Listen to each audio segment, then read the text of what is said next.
You are probably carrying more than today actually gave you. Not just the task, but the fear around it. Not just the mistake, but the shame attached to it.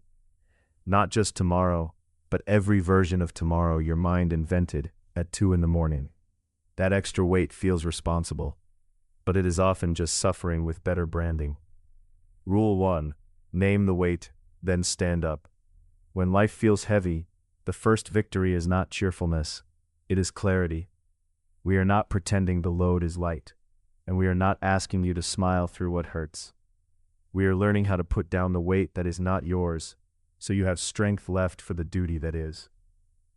Modern life can make heaviness feel personal, as if struggling means failing. The inbox fills, the bills arrive, the body is tired, the room is noisy, and the mind starts stacking every pressure on top of every other pressure. Then the inner story begins. I should be stronger than this. I should already have handled it. I should know what comes next. That second layer is often worse than the first. Seneca's teaching helps here, because he keeps returning to the difference between events and the stories we add to them. Adversity is real, exhaustion is real, but dread, self-pity, and mental catastrophe are often our own contributions to the burden. Not stand up emotionally in some dramatic way, not become invulnerable, just tell the truth in plain language. I am under pressure. I am grieving. I am afraid of the next month. I am stretched thin. I do not have the energy I wished I had. That naming matters because vague suffering becomes monstrous. Specific suffering can be faced. Stoicism does not ask you to deny the load. It asks you not to let imagination make it heavier than it already is. Seneca is especially useful as the first lens for this video, because he writes often about adversity, time, grief, and the discipline of not multiplying pain. In his letters and essays, the recurring lesson is not that hardship is good in itself, but that the mind must refuse to cooperate with panic. One difficulty is enough. Do not summon 10 more by rehearsing ruin. Do not live twice through the pain by dragging tomorrow into today. This is not passive resignation. It is emotional economy. It is the decision to spend your energy where action still exists. Cleanthes brings a different strength to the same moment. In the surviving hymn to Zeus, and in the broader Stoic spirit associated with his name, there is a reverence for a larger order. Not surrender, but alignment. When the sky is dark, you do not have to understand everything to keep walking in step with what is required. The world does not become kind simply because we are kind, yet there can still be a way to meet it with steadiness. That is the quiet courage of acceptance without passivity. You do what is yours to do, and you stop wasting life arguing with the shape of reality. Musonius Rufus sharpens this into practice. His reported teachings repeatedly favor training, simplicity, and strength built by ordinary discipline. We often wait for a better mood before we act. He would reverse that logic. Act in small, concrete ways, and mood may follow later. Wash the dish, send the answer, make the meal, take the walk, put the phone down, keep the promise to the hour in front of you. Character is not usually transformed in a single revelation. It is trained into the body through repeated acts that are modest but faithful. Here is the caution. Naming the weight is not the same as feeding it. Some people turn self-awareness into a theater of misery. They keep describing the burden so they never have to touch it. Stoicism does not reward that. It asks for honesty that becomes motion. You are allowed to say this is hard. You are not required to turn that fact into your identity. Epictetus helps close the gap between recognition and action. The next thing in your control is the next thing you should honor. Not the whole year, not the whole life, the next call, the next breath, the next responsible step. If the mind starts racing ahead into imagined suffering, bring it back to what is present and workable. That is freedom in hard circumstances, not a life without pressure but a self that does not hand over its steering wheel to fear. Hierocles reminds us that standing up also means remaining human among other humans. Hardship can make us narrow and defensive, but duty does not disappear because we are tired. A message answered with patience, a burden shared, a child comforted, a friend checked on. These are not distractions from Stoicism, they are part of it. You do not need to become isolated in order to be strong, and Posidonius, in the fragments and later testimony that survive around his thought, points toward habit and character formation. Repeated responses carve the soul. If every heavy day is met with panic, panic becomes easier. If every heavy day is met with one clear act, steadiness becomes easier. That is how endurance is built quietly. So today, do not demand brilliance from yourself. Name the weight, breathe once, stand up, then do the next right action, and let that be enough for now. Repeat that long enough, and you will discover that standing is not a single heroic moment. Rule 2. Do not suffer tomorrow twice. Modern life makes this mistake constantly.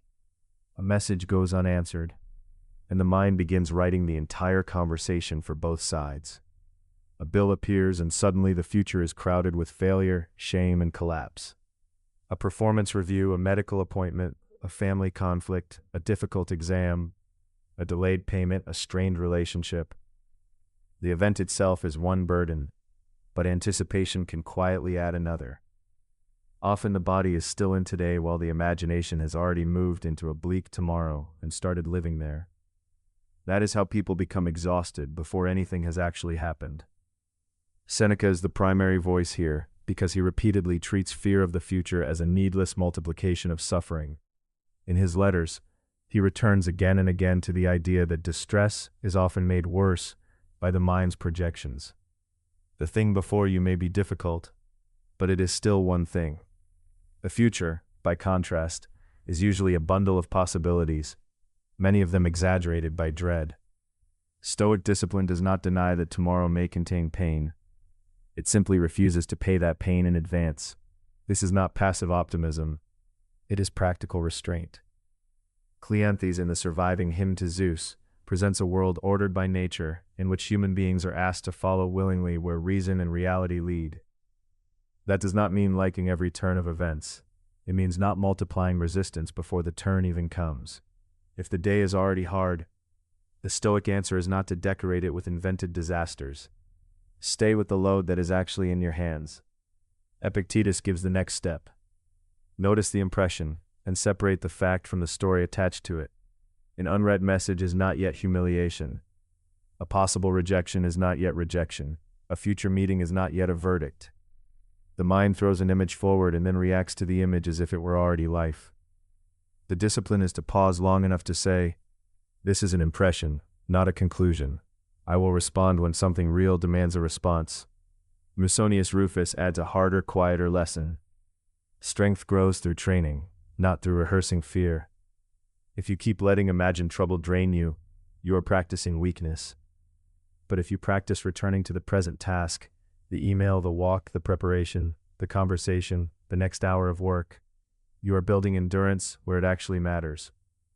Small acts of steadiness teach the body and mind that they do not need to panic on command.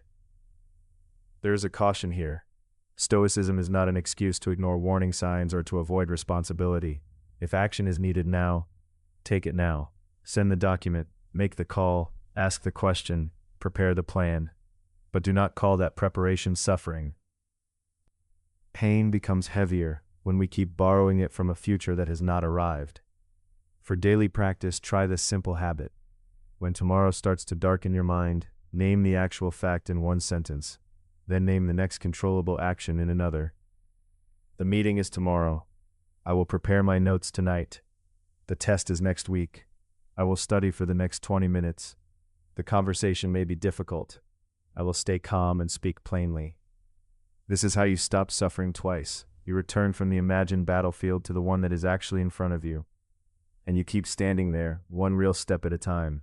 Rule 3. The next right action is enough. When life feels heavy, the mind often tries to solve the entire year before it allows the body to move. You look at the bills, the unfinished work, the difficult conversation, the uncertainty ahead, and suddenly the whole future feels like a single immovable object.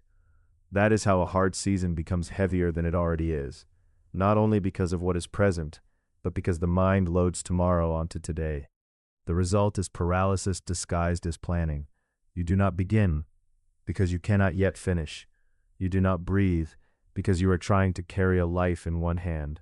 Stoic discipline cuts that weight down to size. The point is not to pretend the problem is small. The point is to stop demanding the whole road before taking the first step. Seneca repeatedly returns to this kind of steadiness in his letters and essays. Hardship is made more painful when we multiply it through fear, imagination, and anticipation. The present injury is real. The imagined one is optional. What matters first is not the entire outcome, but the next action that is actually yours to perform. That is why the Stoics keep returning to agency. Epictetus, as recorded by Arrian, frames freedom around what is up to us and what is not. You may not control the scale of the burden, the speed of recovery, or how others behave, but you can still decide the next move. Sit down and answer one message, drink water, gather the documents, begin the assignment, take the walk, make the appointment. This is not a small philosophy. It is how a person stays functional when the world refuses to become simple. Musonius Rufus adds the training element. Reported teachings from his school emphasize that strength is not built in dramatic moments, but through ordinary discipline. A difficult life becomes bearable when you practice bearing smaller loads on purpose, keeping your word, following a routine, doing the unglamorous thing first. The next right action is often humble. It may not feel heroic, but it restores contact with reality, and reality is where power lives. Cleanthes offers a quieter depth here, in the surviving hymn to Zeus, and in the broader Stoic spirit associated with him. There is the sense that a human being does not flourish by fighting the order of things, but by moving with it. That does not mean passivity. It means accepting that you do not need to command the whole universe before you can act well inside it. One useful step taken in alignment with reason is never wasted. Posidonius, known to us only through fragments and later testimony, helps explain why this rule works so well.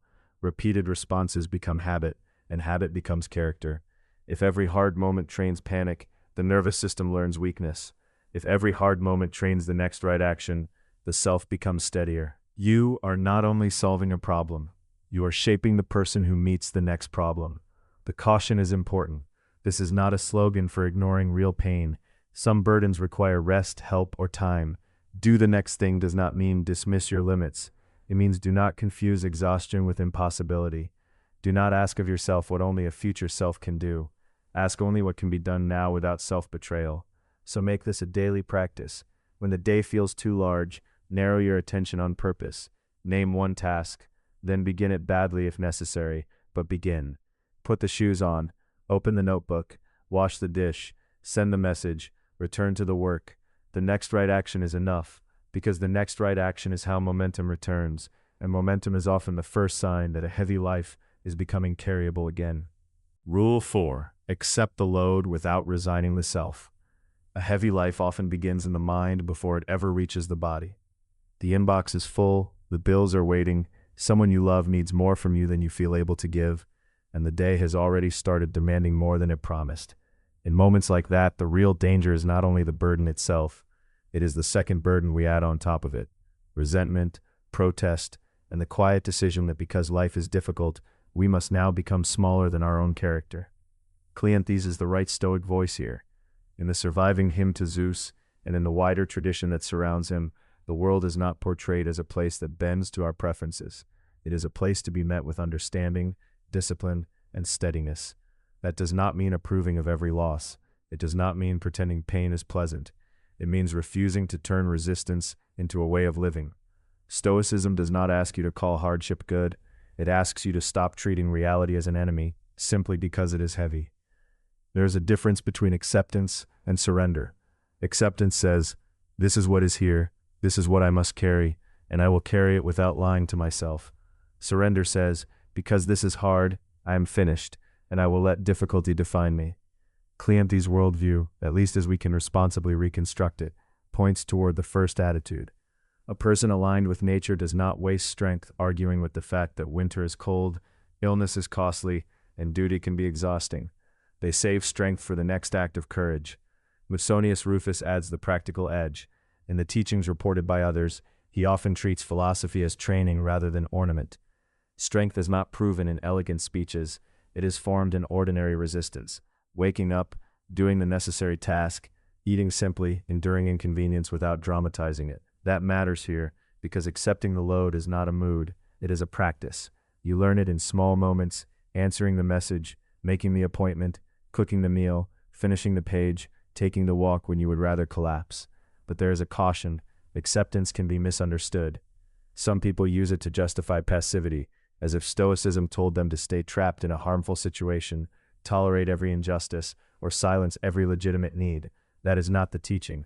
To accept the load is not to deny judgment. It is to see clearly without panic. It is to distinguish what must be endured from what must be changed. A Stoic accepts the fact of pain without surrendering reason, and accepts responsibility without surrendering dignity. Epictetus sharpens that distinction. His teachings, as preserved by Arrian, repeatedly return to what is up to us and what is not. The load may be real, but your response remains yours. You may not control the diagnosis, the delay, the criticism, or the mood of the day. You do control whether you will meet those things with complaint or with action. The immediate task is rarely heroic. More often, it is simply the next proper movement. Make the call, pay the bill, rest when rest is required, speak honestly, begin again. A daily practice for this rule is simple. When the day feels too heavy, pause and name the burden without embellishment. Say it plainly. This is difficult. This is what I can do. This is what I cannot do. And this is the next step. Then take that step. Not the whole staircase, only the step in front of you. Over time, that habit changes the shape of endurance. You become someone who can stand in the rain without pretending it is sunshine, and without letting the storm convince you that you are broken. Accept the load. Do not sink. The weight may remain, but so can you. Rule 5. Do not make the future your judge. Modern life is skilled at turning the unknown into a threat. A message arrives and the mind jumps forward. A deadline appears and suddenly you are already living through failure, embarrassment, and exhaustion that have not happened yet. The body is still in today, but the imagination has been dragged into a tomorrow it cannot verify. That is one of the heaviest ways to suffer, because you are no longer responding to reality. You are responding to a scene written by anxiety. Seneca is especially useful here, because he keeps returning, in his letters and essays, to the way fear multiplies pain. Hardship hurts, but anticipation often hurts more. The Stoic answer is not to pretend the future will be easy. It is to refuse to sentence yourself before evidence exists. Seneca's larger point, paraphrased carefully, is that the mind can torture itself with expected misfortune long before misfortune arrives. That extra suffering is optional, and when life already feels heavy, optional suffering is a luxury you cannot afford. Epictetus sharpens the rule further. In the teachings recorded by Arrian, he keeps pressing the same discipline. Do not let impressions rule you without examination. An impression is not yet a verdict. A possibility is not yet a fact. The future may require courage, but it does not require you to rehearse collapse in advance. Your task is narrower and more humane. Meet the moment in front of you, choose the next controllable action, and stop trying to cross a bridge that does not yet exist. Cleanthes gives this rule a deeper backbone. In the surviving hymn to Zeus, and in the tradition that follows from it, there is a vision of a world governed by order rather than chaos. That does not mean everything feels pleasant. It means your suffering is not the same thing as meaninglessness. You are not a stranger trapped in random noise. You are a human being living inside a larger pattern than your current mood can see. Acceptance in that sense is not resignation. It is the refusal to waste strength arguing with the structure of reality while still doing your part within it. Musonius Rufus would turn all of this into training. Do not wait to become calm before you practice calm. Do not wait to feel certain before you act with discipline. Build the habit of returning from fantasy to task. Read the email once, make the call, wash the dish, walk the block, pay the bill, finish the page. Small acts of contact with reality weaken the habit of imaginary disaster. But there is a caution here. This rule is not a command to ignore real warning signs or dismiss genuine obligations. Sometimes the future does require planning. Sometimes anxiety is attached to a legitimate problem. Stoicism is not blindness. It is discrimination. The question is not, should I think about tomorrow at all? The question is, am I thinking clearly, or am I punishing myself with scenes I cannot yet confirm? Posidonius is helpful on that point, at least as later sources preserve his interest in emotion and character. Repeated reactions shape who we become. If every uncertainty becomes catastrophe, the habit of dread deepens. If every uncertainty becomes a cue for measured action, steadiness becomes more natural over time. Character is trained in the intervals between event and response. So practice this today. When your mind starts summoning the future as judge and jury, name it for what it is.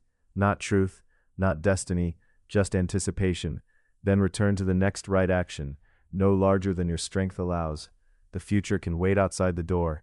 Your job is this one room, this 1 hour, this one step. Rule 6. Shrink the day until you can carry it.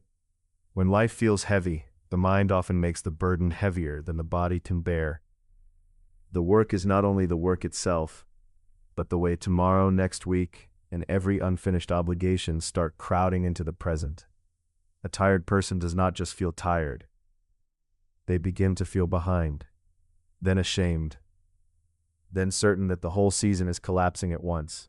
Stoicism does not deny that pressure. It teaches a more exact way to meet it. Reduce the day to what is actually in front of you. Seneca is especially useful here because he keeps returning to the damage we do by anticipating suffering.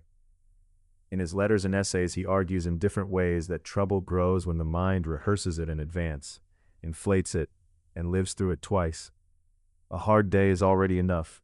You do not need to add the whole imagined month on top of it. The Stoic answer is not to pretend the burden is small. It is to stop carrying what is not yet yours to carry. That is why this rule begins with simplicity. Not because simple tasks are trivial, but because simplicity restores agency. Musonius Rufus, as later reports preserve him, keeps returning to the discipline of ordinary practice: food, work, sleep, endurance, self-command. He does not build character from grand declarations. He builds it through repeated, manageable acts. If your life feels unstable, do not ask yourself to solve your entire existence before lunch. Ask what can be done now without drama. Clear one surface. Send one honest reply. Wash the dish. Open the document. Take the walk. The point is not productivity for its own sake. The point is to become movable again. Cleanthes gives this rule a wider frame. In the surviving hymn to Zeus, the world is not presented as random chaos, but as an ordered whole that even hardship belongs to. That does not mean we enjoy every load. It means we do not need to interpret every difficulty as meaningless interruption. Sometimes the day is reduced because that is what wisdom requires. You are not surrendering. You are aligning your effort with reality instead of fighting the shape of the moment. Epictetus sharpens the practical edge of this idea. In the Discourses in Enchiridion, as recorded by Arrian, he repeatedly pushes attention back to what is actually up to us: the next judgment, the next choice, the next action. That is the scale that freedom can work with. Not the whole year, not the whole reputation, not every consequence at once, only this next right act. If you can do that, the day becomes smaller without becoming empty. But there is a caution here. Shrinking the day is not the same as escaping the day. It does not mean endlessly lowering your standard, avoiding necessary responsibilities, or using "I'm overwhelmed" as a way to disappear from your duties. It makes the burden manageable, not imaginary. Sometimes the day must be reduced because grief, exhaustion, or pressure has narrowed your attention. Sometimes the day must be reduced because pride has made you try to carry more than one person reasonably can.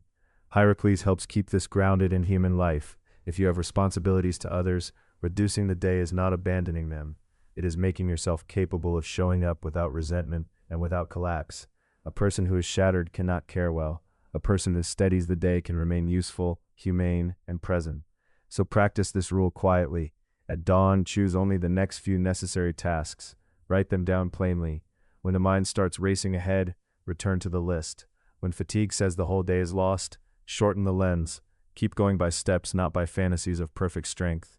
Endurance is often nothing more glamorous than staying with a small, real task long enough for the next one to become possible. That is how a heavy day is carried, not all at once, but one deliberate piece at a time. Rule 7. Refuse the drama of reaction. Modern life is built to pull a response out of you before you have even understood what happened. A rude message, a dismissive look, a notification that feels like a challenge, a comment meant to make you defend yourself in public. The nervous system flares, the mind starts writing speeches, and suddenly a small spark is turned into a full weather system. That is how a heavy life becomes heavier, not only by the original burden, but by the extra weight of every impulsive reaction we add on top of it. Seneca is especially useful here because he keeps returning to the danger of quick anger, agitation, and the suffering we multiply through our own judgments. His broader lesson is not that people will always treat you fairly. It is that you do not need to hand them control over your inner weather. The Stoic move is not emotional numbness. It is refusal of needless escalation. Before you react, there is a pause. In that pause, reason is still possible. That small interval is where freedom lives. Epictetus sharpens this further through the discipline of impressions. An event arrives, but it is not yet the final truth of the matter. Someone cuts you off in traffic. Someone criticizes your work. Someone leaves you unread. What happens next depends on the meaning you assign to it. If you instantly say, "I have been insulted, diminished, and must strike back," you have already fed the storm. But if you withhold judgment long enough to ask what is actually under your control, the whole scene changes. You may still need to speak, correct, leave, or set a boundary. The difference is that now you are acting, not being dragged. Cleanthes offers the larger frame. In the surviving hymn attributed to him, and in the tradition surrounding his teaching, there is a strong sense that human beings do best when they align themselves with the order of things rather than fighting every force that touches them. That does not mean passively accepting abuse or injustice. It means understanding that not every provocation deserves a theatrical response. You can meet reality firmly without becoming frantic inside it. You can endure pressure without making yourself more chaotic than the pressure itself. Musonius Rufus would bring this back down to training. Character is built in ordinary repetitions. If you repeatedly answer irritation with immediate force, you are practicing reactivity. If you repeatedly practice restraint, you are strengthening the part of you that can stand firm. Small disciplines matter. Waiting one breath before replying, not checking the phone the moment you feel slighted, rereading a message before you answer, walking away before your tone sharpens. These are not tiny habits. They are the daily architecture of self-command. There is also a caution here. Refusing the drama of reaction does not mean suppressing every feeling until it hardens into silence. It does not mean pretending you were never hurt, and it does not mean allowing harmful behavior to continue because you want to appear philosophical. Stoicism does not ask you to deny reality. It asks you to see it clearly. Sometimes the calm response is a boundary. Sometimes it is a truthful sentence. Sometimes it is simply silence until you can answer without poison in your voice. Hierocles reminds us that our lives are not lived in isolation, even when we are under strain. Reactivity often damages the very bonds that could help carry the burden. A stormy reply can wound a relationship long after the original offense is past. A steadier response protects more than your mood. It protects your duties, your standards, and your future trust. So practice this today in the smallest way possible. When something hooks your attention, do not rush to feed it. Pause. Name what happened without exaggeration. Ask what is actually yours to do. Then do only that. If you can repeat this once, you can repeat it again. And over time, you become someone the storm cannot easily use. Rule 8. Endurance is built in ordinary repetition. When life feels heavy, the mind often starts searching for a dramatic answer. A breakthrough. A rescue. A single decision that will make everything lighter by morning. But most of the time, the way through is less glamorous and far more human. It is the same small action, done again when you're tired, discouraged, or tempted to stop. The apartment still needs to be cleaned. The work still needs to be answered. The meal still needs to be prepared. The body still needs movement. The spirit still needs structure. In that ordinary repetition, strength quietly takes shape. Musonius Rufus is the clearest guide here. In the teachings preserved about him, philosophy is never presented as a theory for comfortable people. It is training. It belongs in the hour, when you do not feel like doing the useful thing. He treats hardship, simplicity, and disciplined practice as instructors, not because discomfort is good in itself, but because a life that can only function when conditions are ideal is fragile. The person who can keep acting under pressure becomes less dependent on mood, convenience, and approval. That same insight runs through Stoic thought more broadly. A Stoic does not wait to feel heroic before behaving well. The character is formed by repeated ascent, repeated correction, repeated return. Posidonius, as later testimony suggests, paid close attention to how habits shape the soul over time. What we do repeatedly becomes what we find normal. If you repeatedly surrender to collapse, collapse starts to feel natural. If you repeatedly choose the next useful action, steadiness becomes more familiar than panic. Cleanthes adds a larger frame. In the surviving hymn to Zeus, the world is portrayed as ordered, and human beings are asked to align themselves with that order, rather than fight reality as if it were an enemy to be insulted into changing. That does not mean passive resignation. It means endurance without self-drama. It means doing your part even when the day is hard, because effort itself can be an expression of agreement with what is necessary. So what does this look like in practice? It looks like setting a floor instead of chasing perfection. On a difficult day, do not demand a perfect routine. Demand a minimum that keeps you standing. 10 minutes of tidying, one honest email, a short walk, a few pages read instead of an entire chapter, a basic meal instead of skipped food, and self-neglect. The point is not to win the day. The point is to avoid letting heaviness turn into surrender. There is a caution here. Repetition is not meant to become numb obedience. Stoic training is not an excuse to overwork yourself, ignore real limits, or pretend exhaustion is imaginary. Sometimes the wise act is to rest, to simplify, or to seek help. Endurance is not the same as self-punishment. The discipline is in knowing the difference between a burden you should carry and a burden that should be set down for a while. Make this a daily practice. Choose one ordinary action that proves you are still governing your life. Do it whether you feel inspired or not. Then do it again tomorrow. In time, the repeated act becomes evidence. Not that life is easy, not that pain has vanished, but that you are not finished just because you are tired. Quiet repetition is how a person remains upright when the world presses down. Rule 9. Stop borrowing suffering from other people's opinions. When life already feels heavy, other people's judgments can become one more weight you never needed to carry. A passing comment at work, a cool silence in a group chat, a face that looked disappointed for half a second, and suddenly the mind begins building a courtroom out of air. You rehearse explanations. You defend decisions no one has formally challenged. You shrink your own experience to fit inside imagined approval. This is how exhaustion deepens, not only from what is real, but from what you keep inventing around it. Seneca is especially useful here because he repeatedly pushes against the habit of making life harder than it is. In his letters and essays, he returns to the difference between what happens and what we add to it.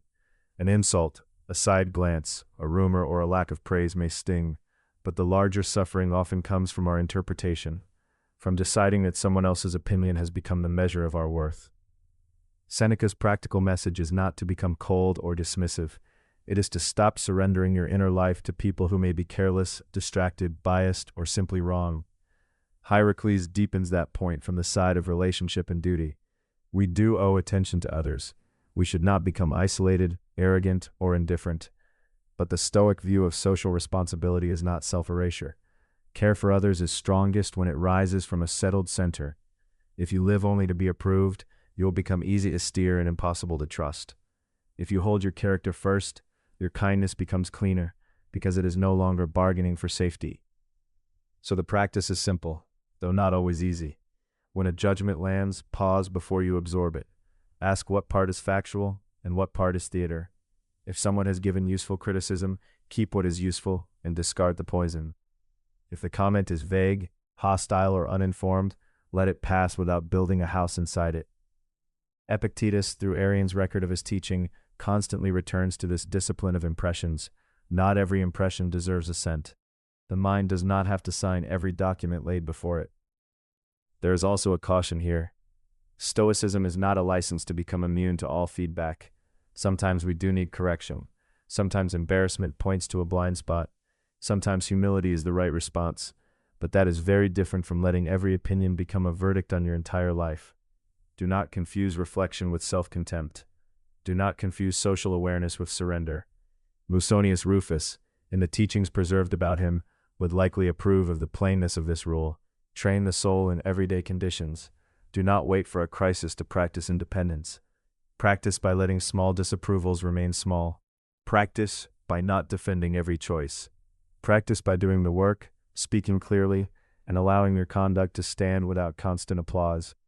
Posidonius, whose ideas survive only in fragments and later testimony, is useful as a wider reminder that repeated responses shape character. If you habitually flinch toward approval, that reflex becomes your posture. If you repeatedly return to your own judgment, your steadiness grows. Repetition forms the person. So today, make one small act of resistance. Do the right thing without announcing it. Explain less than your anxiety wants, and let an unnecessary opinion remain outside the door. Take criticism seriously when it is real. Release it when it is only noise. Stand where you are, and stop handing your peace to the crowd. Rule 10. Choose responsibility without self-abandonment. When life feels heavy, the pressure is often not only the work itself. It is the invisible demand to be available, agreeable, useful, and emotionally intact for everyone at once. Family needs can arrive without warning. Work can keep multiplying. Friends may lean on you because you are the steady one. And if you are the person who has always helped, it can start to feel noble to keep giving long after your own strength is thinned. Stoicism does not ask you to become cold. It asks you to become exact. Responsibility is real, but it is not the same thing as disappearance. Hierocles is the clearest voice here. In the surviving fragments and later reports of his teaching, his ethics are often described in terms of circles of concern: the self, the family, the wider community, and beyond. The point is not to love less, it is to love in an ordered way. A person who belongs to others still belongs to himself or herself as well. Care should extend outward, but it should not collapse the center that makes care possible in the first place. If you erase yourself in the name of duty, you do not become more virtuous, you become less able to serve well. That is where the Stoic balance matters. Seneca repeatedly treats burden as something the mind can make heavier by panic, resentment, or the fantasy that every problem must be solved today. He is not teaching indifference, he is teaching measure. You can meet a real obligation without turning it into a total identity. You can answer the need in front of you without agreeing that every need is yours.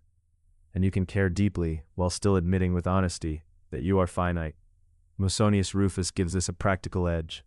His reported teachings often emphasize training, simplicity, and the strengthening that comes from ordinary discipline.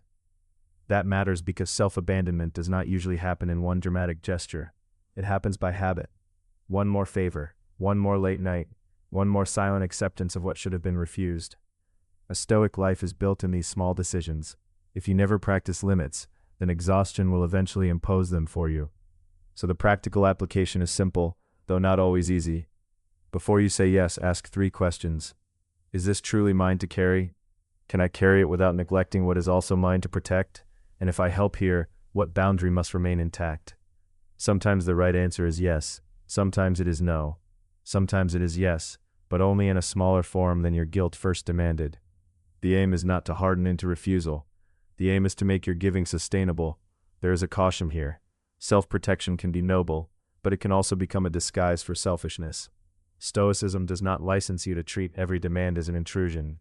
Hierocles would not let care shrink into self-concern, and Cleanthes in his surviving hymn points us toward a life aligned with a larger order rather than private preference. The question is not whether you feel tired.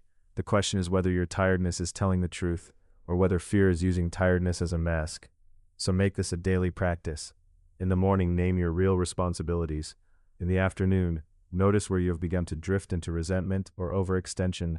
In the evening, ask where you stayed faithful and where you silently abandoned your own measure.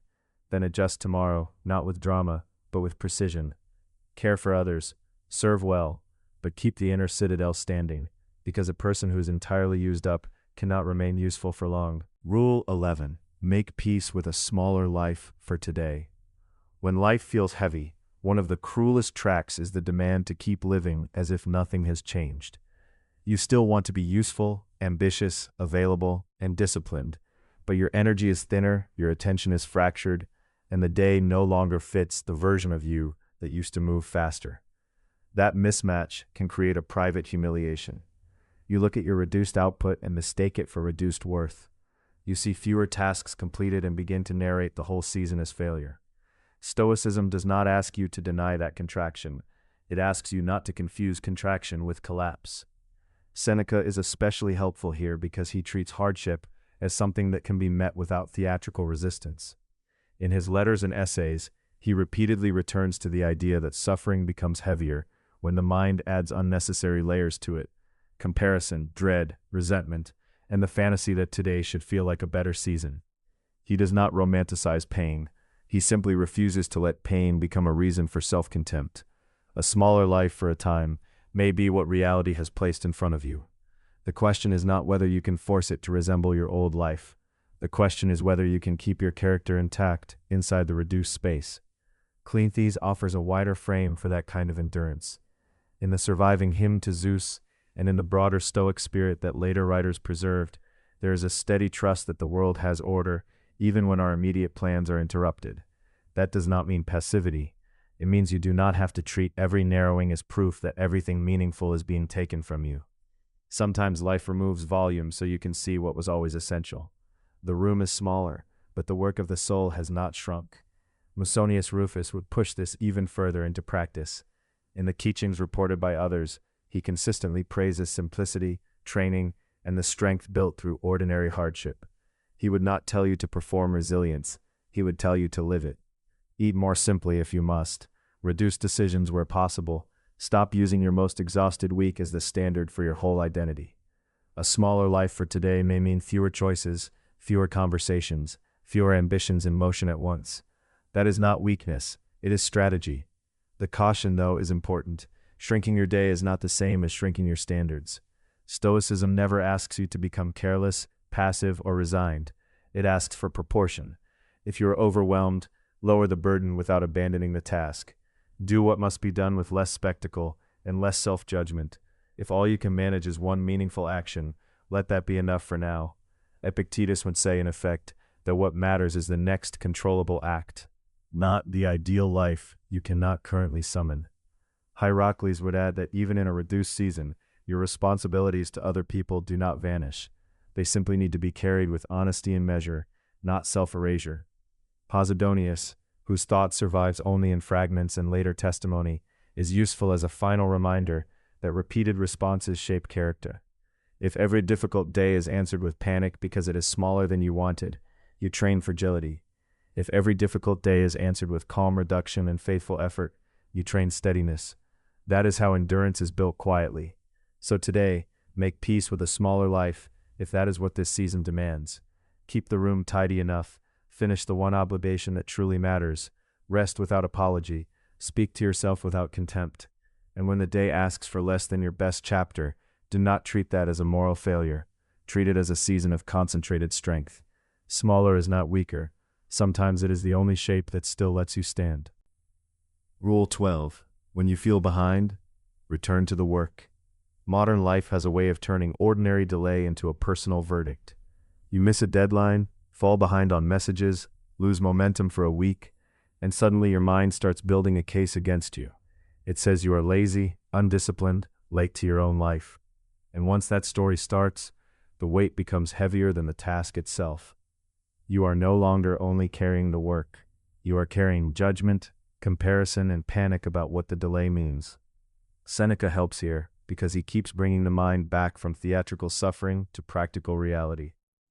In his surviving letters and essays, he repeatedly treats trouble as something that must be met clearly, not inflated by fear or resentment. The Stoic move is not to deny that delay hurts. It is to refuse the second layer of suffering we add when we narrate delay as disaster. If you are behind, then you are behind. That is a condition, not a character sentence. The Stoic question is simpler. What still needs to be done now? Epictetus sharpens that further. In the teachings recorded by Arrian, he keeps returning to what is in our power, the judgment we give to an event, the next action, the present use of our mind. You may not be able to restore the lost time, but you can decide whether to spend another hour arguing with it. That argument rarely improves anything. It usually steals the energy required to begin again. Stoicism is not a philosophy of pretending the past was fine. It is a philosophy of putting your attention where agency still lives. This is why the phrase "back to work" matters. Not as punishment, not as a way to crush feeling, as a return. The work may be tiny. Answer one message, open the document, wash the dish, make the call, read the page, send the apology, take the walk, finish the next small step. When the mind is crowded with shame, scale becomes wisdom. You do not need to solve your whole life before moving. You need enough order to re-enter the day. Cleanthes offers a wider kind of strength here. His surviving hymn to Zeus praises a world ordered by reason, and though most of his work is lost, the spirit of his stoicism points toward endurance without rebellion against reality. Not passive collapse, but alignment. There are seasons when life is heavy because life is demanding. The answer is not always to demand less from reality on your terms. Sometimes the answer is to stand where you are, accept the weight that is truly there, and continue faithfully. Musonius Rufus, as reported by later sources, would likely remind us that endurance is trained in ordinary practice, not in dramatic declarations. The person who waits to feel fully ready often waits forever. The person who practices simplicity learns to move without needing ideal conditions. A disappointing week. These are not excuses to disappear. They are the terrain where steadiness is built. Be careful, though. Returning to the work does not mean using work to avoid every real emotion. Sometimes you are not procrastinating. You are grieving, depleted, or overwhelmed. Stoicism does not ask you to fake invincibility. It asks you not to let emotion become the sole author of your conduct. Feel the weight. Name it honestly. Then choose one honest act that belongs to the day. Hierocles adds another necessary guardrail. Your duties are not only to tasks, but to people. If being behind has made you withdrawn or defensive, return to the work in a way that preserves your bonds. Send the message you have avoided. Repair the promise you can still repair. Let responsibility be humane, not self-punishing. And Posidonius, with his broader attention to character and habit, reminds us that repeated responses shape the soul. Every time you meet discouragement by re-entering the work, instead of dramatizing the delay, you are making a small deposit into your future self. The habit is quiet, but it accumulates. So today, do not ask whether you have fallen too far behind to begin. Ask what the work is now. Then return to it, not because you are fearless. Rule 13. Do not argue with reality. When life feels heavy, one of the first temptations is not panic, but protest. The mind begins to mutter that this should not be happening, that the workload is unfair, that the timing is wrong, that other people ought to understand more, that the body should have more energy, that the future should already be fixed. None of that is unusual. It is what a tired mind does when it wants the world to make an exception. But reality does not negotiate because we dislike its terms. The rain falls, the meeting starts, the bill arrives, the grief remains, the delay continues. Seneca is useful here because he keeps turning us away from the fantasy of a gentler world and back toward the only place where strength can actually live, the present circumstances as they are.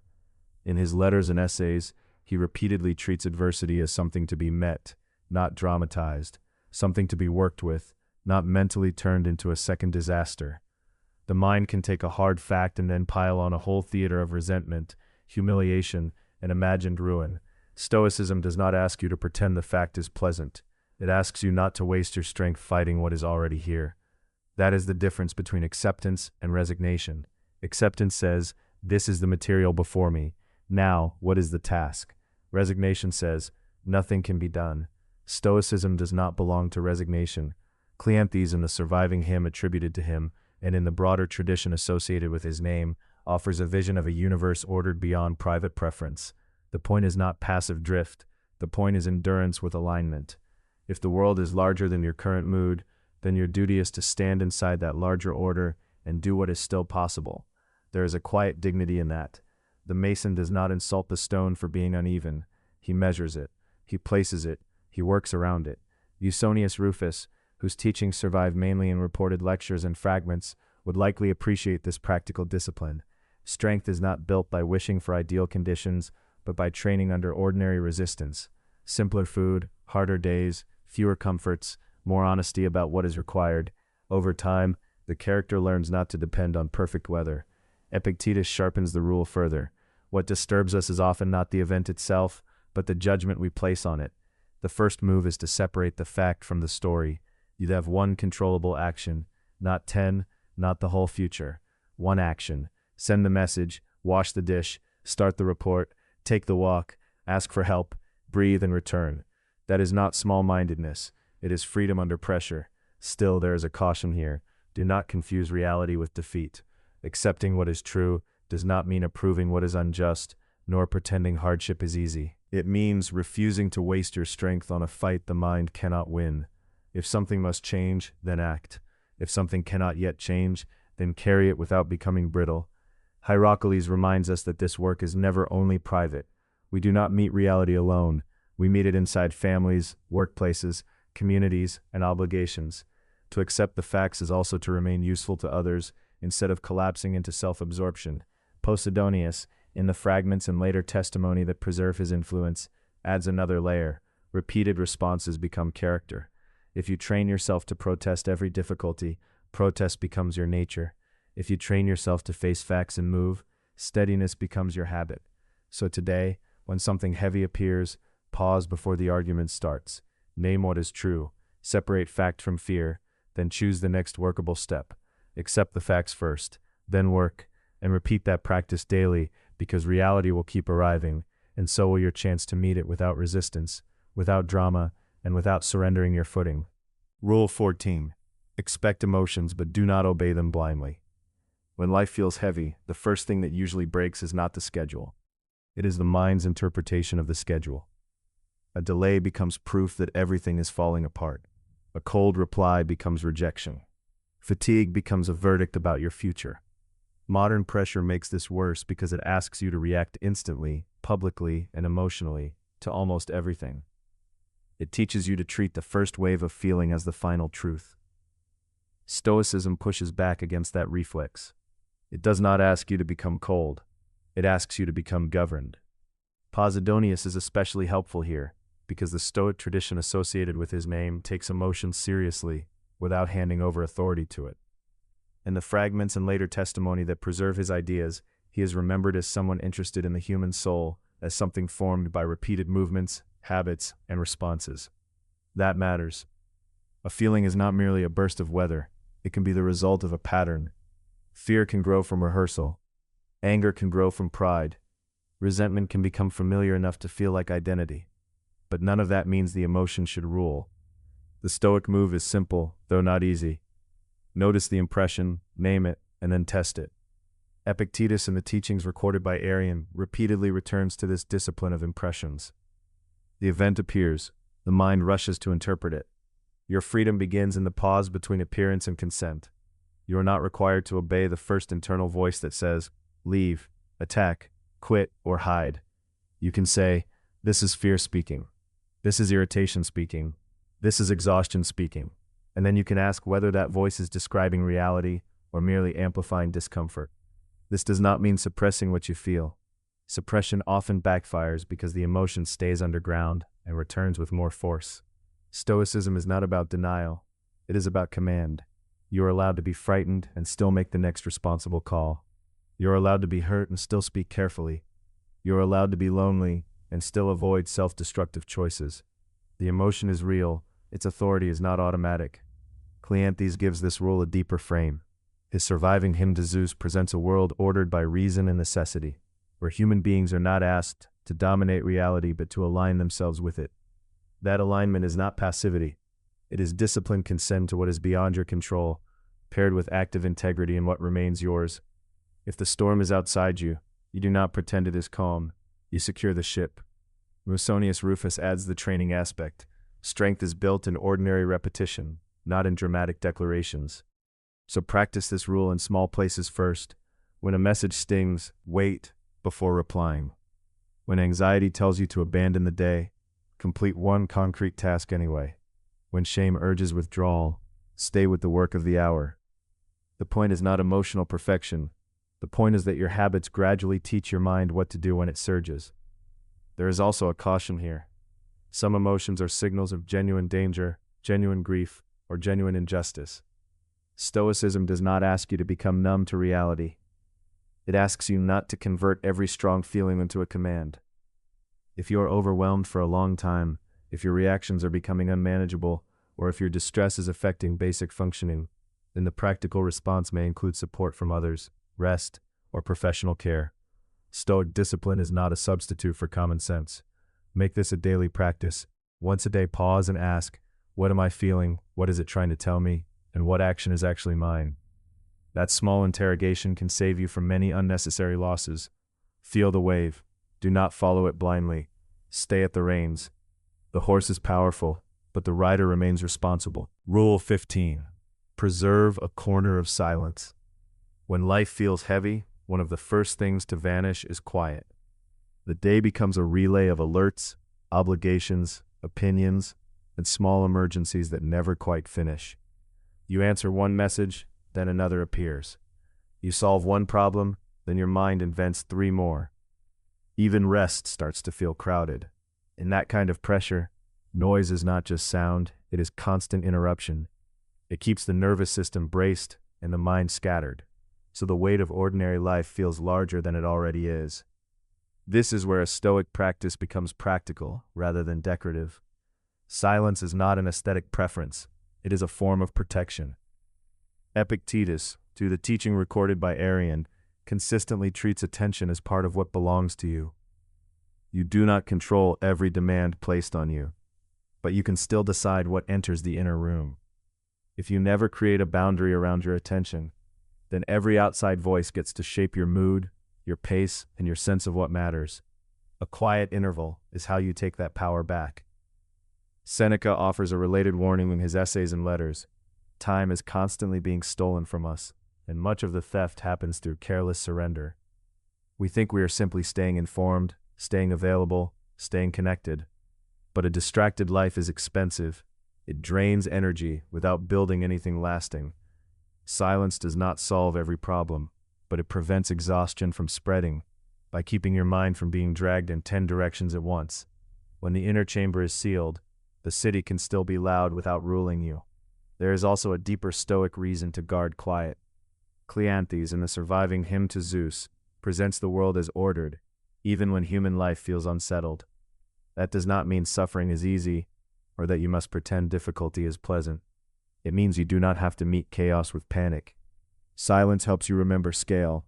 The problem in front of you is real, but it is not the whole universe. A moment of stillness can restore proportion, and proportion is a kind of strength. Musonius Rufus, whose teachings survive mainly through reports and fragments, adds a harder note.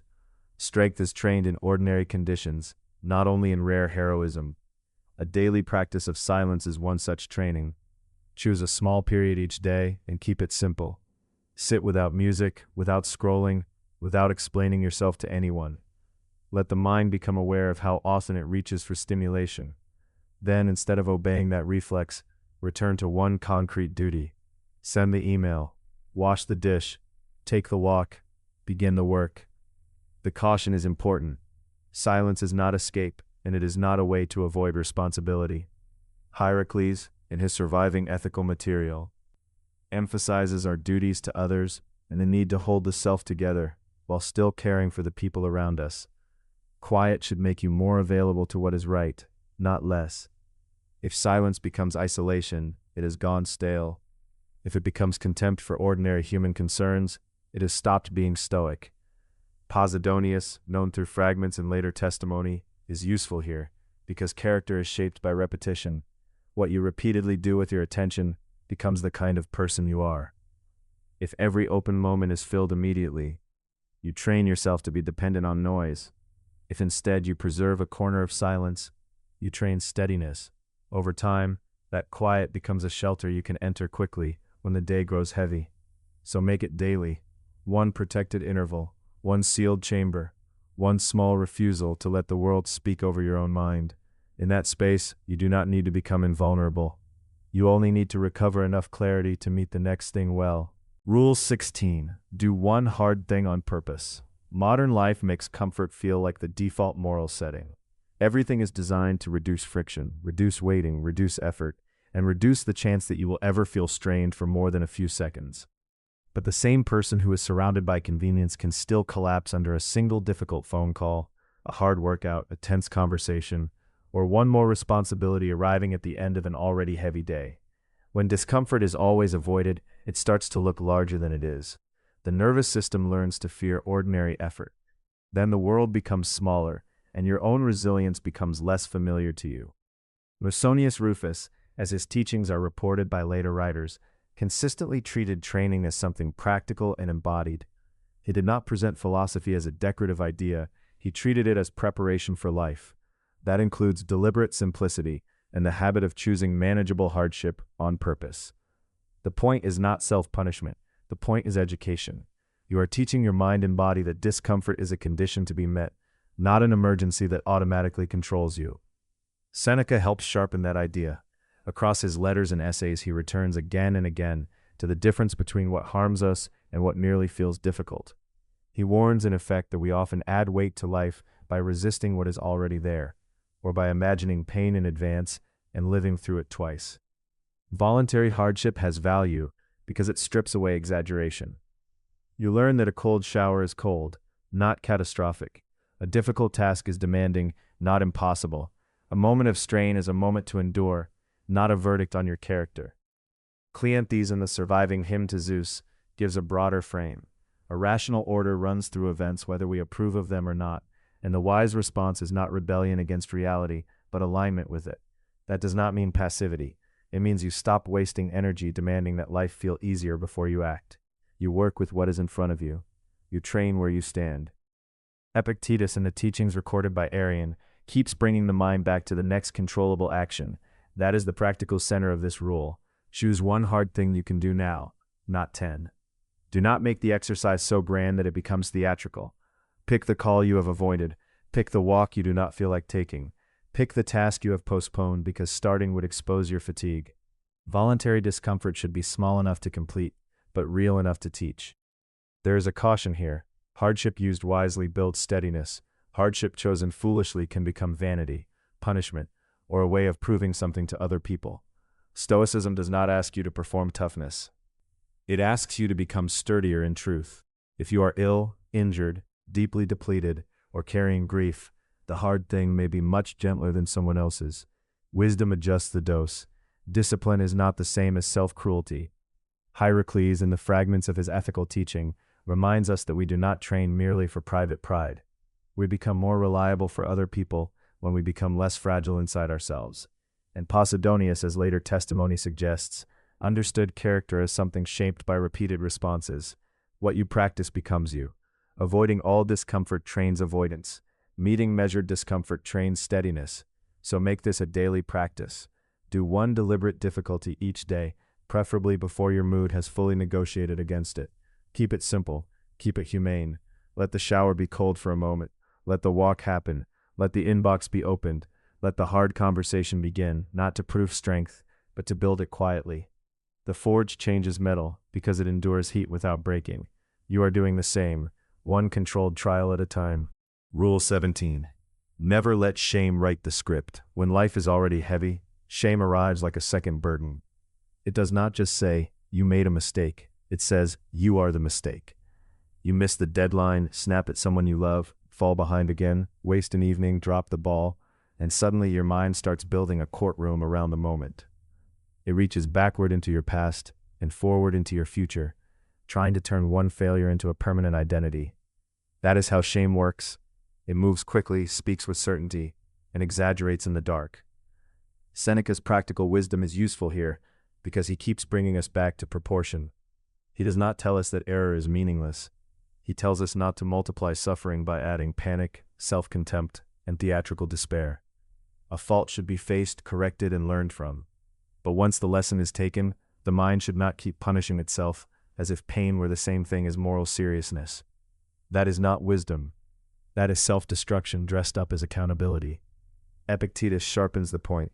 In his recorded teachings, he repeatedly returns to the discipline of impressions. The first thought may appear, but it does not have to govern you. Shame often begins as an impression. I failed, they will judge me, I can't recover from this. The Stoic move is not to deny the event, it is to question the story. What is actually true here? What is in my control now? What action would restore order? If the answer is an apology, make it. If the answer is correction, begin. If the answer is rest, take it without drama. The next right action is usually smaller than shame claims it must be. Cleanthes gives this a wider horizon. In the Hymn to Zeus, the surviving poem celebrates the order of a world in which human beings do not always get to choose what happens, but can still choose how they meet it. That matters when shame tells you that your setback proves the world has rejected you. Cleanthes points instead toward endurance without collapse. Stand inside reality, do your work, and do not confuse being tested with being discarded. You are not required to pretend the load is light. You are required to keep your footing. Musonius Rufus would make this even more practical. Reported teachings attributed to him emphasize training through ordinary conditions, not heroic self-talk. Strength is built by repeated, modest acts of discipline. That means not every shame spiral needs a dramatic breakthrough. Sometimes the answer is simpler. Clean the room, send the email, return the item, tell the truth, go to sleep on time, and begin again tomorrow. Shame feeds on delay and vagueness. Discipline weakens it by making life concrete. Hierocles adds an important caution. Shame can tempt you into isolation. and isolation can deepen the wound. Stoic self-respect is not withdrawal from human beings. If you harm someone, repair the relationship as far as you can. If you need guidance, ask for it plainly. If you are carrying a mistake, do not hide from the circle of responsibility. But also do not let one failure convince you that you are unworthy of belonging. Duty and dignity can coexist. Posidonius, as later fragments and testimonies suggest, is helpful for understanding why shame can become a habit. Repeated reactions shape character. If every setback is met with self-attack, the mind learns weakness. If every setback is met with calm review, correction, and forward motion, the mind learns resilience. Character is trained in the small moments when no one is applauding. So the daily practice is simple. When shame appears, pause and separate fact from story. Name the event without self-destruction. Ask what can actually be repaired. Do that one thing, then end the trial. No endless replay, no identity built out of one bad day. The page may be marked, but the book continues. And tonight the work is not to be perfect, it is to remain standing. Rule 18. Carry grief without turning bitter. Some weights cannot be solved. They can only be carried. Loss changes the body of a day. It changes the sound of a room, the way familiar tasks feel, the distance between one moment and the next. Modern life often makes this harder, not easier. We are expected to answer messages, meet deadlines, keep producing, keep smiling, and somehow translate private sorrow into a normal performance. That pressure can make grief feel even lonelier, because pain is not only pain anymore. It becomes a thing we think we must hide. Seneca is the primary guide here because he treats grief with seriousness instead of sentimentality. In his letters and essays, he does not pretend that loss is small. He knows mourning belongs to human life, but he also warns against the second wound, the extra suffering we create when grief hardens into bitterness, self-pity, resentment, or the belief that the world has become meaningless because it has hurt us. Stoicism does not ask you to stop grieving. It asks you not to let grief take over the whole identity. That distinction matters. To grieve is human. To conclude that everything is broken, that nothing is worth trust, that love was foolish, or that life now owes you permanent collapse, that is where sorrow begins to curdle. Seneca's counsel, paraphrased carefully, is to honor the loss without letting the loss dictate the moral shape of the soul. Feel what is there. Do not perform toughness, but also do not turn pain into a philosophy of hostility. Cleanthes helps widen the frame. His surviving hymn to Zeus presents a universe governed by order, even when that order is difficult for us to bear. From that perspective, endurance is not passivity, it is alignment. You do not approve of every event. You do not call everything good in a shallow way, but you refuse to break your character simply because life has become severe.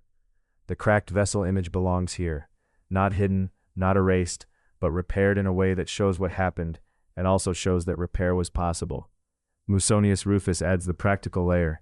Strength is not built in speeches, it is built in habits. When grief is heavy, the goal is not to become impressive.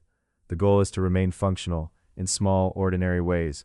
Drink water, eat something simple, walk, wash the dish, answer one necessary message, keep the body from sinking into neglect. Reported teachings of Musonius emphasize that philosophy must train a person for real conditions, not ideal ones. In grief, that means accepting that discipline may look modest. Modest is still real. Epictetus sharpens the next step. You may not control the fact of loss, the timing of it, or the memories it leaves behind, but you do control the next impression you agree to, the next action you take, and whether you spend the evening rehearsing everything you can no longer undo. This is where many people suffer twice, once from the event itself, and again from the mental movie that keeps reopening the wound. The Stoic response is not to deny the ache, it is to ask calmly what belongs to me now. Hierocles reminds us that grief should not isolate us from obligation. Care continues, friendship continues, family duty, if it is healthy and possible, continues, not because you owe the world a cheerful mask, but because human beings are connected even in sorrow. A grieving person may need support, and also still has a place in the circle of concern. That place does not vanish because the heart is hurting. There is a caution here. Stoicism is never an excuse to rush past mourning. Do not weaponize discipline against yourself. Do not use philosophy to shame tears, or to pretend that enough logic can erase love. Grief has its own timetable.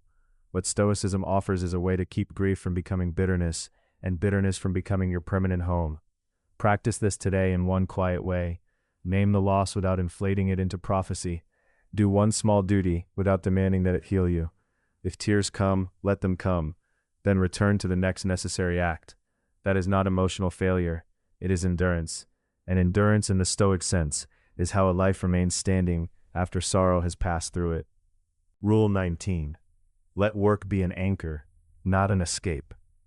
When life feels heavy, work can become two very different things. For some people, it becomes paralysis. The emails pile up, the room stays untidy. The one task that matters keeps getting postponed because everything feels like too much. For others, work becomes a hiding place.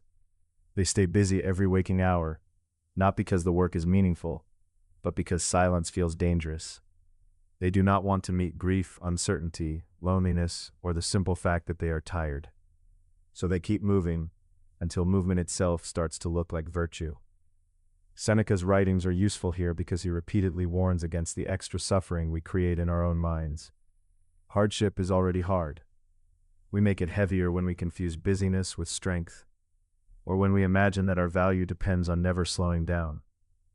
In his letters and essays, he returns often to the idea that time, attention, and inner composure are limited resources. If we spend them carelessly, we become poor in the only ways that truly matter. Work should not become a machine that steals the soul while promising relief. The Stoic principle underneath this rule is simple. Do the work that belongs to the present moment, and let it serve character rather than ego. Work can be an anchor because it gives form to the day. It places the hands and mind in alignment. It tells the nervous system in a quiet and practical language that there is still a next task, still a duty, still something worth doing well. But work is only an anchor if it keeps you near truth. If it is used to outrun yourself, it stops anchoring and starts dragging. Cleanthes, in the surviving hymn to Zeus, offers a vision of human life as something that should remain aligned with a larger order. That does not mean passive acceptance or blind resignation. It means learning how to fit your effort into reality instead of fighting reality with frantic motion. Musonius Rufus, whose teachings survive largely through reported lectures, emphasizes simplicity and disciplined practice. He would not be impressed by dramatic bursts of productivity followed by collapse. He would ask whether your labor is strengthening you or merely exhausting you in public. So what does this look like today? It means choosing one worthwhile task and doing it fully, not 5 tasks scattered across fear, not endless checking, endless polishing, endless performance. One honest piece of work. Answer the message that needs a reply. Finish the page, clean the table, make the appointment, prepare the meal, take the walk that restores order. Let the task be real. Let it have boundaries. Then stop when the work is complete enough to be useful. There is also a caution here. Some people hear work as an anchor and turn it into pressure.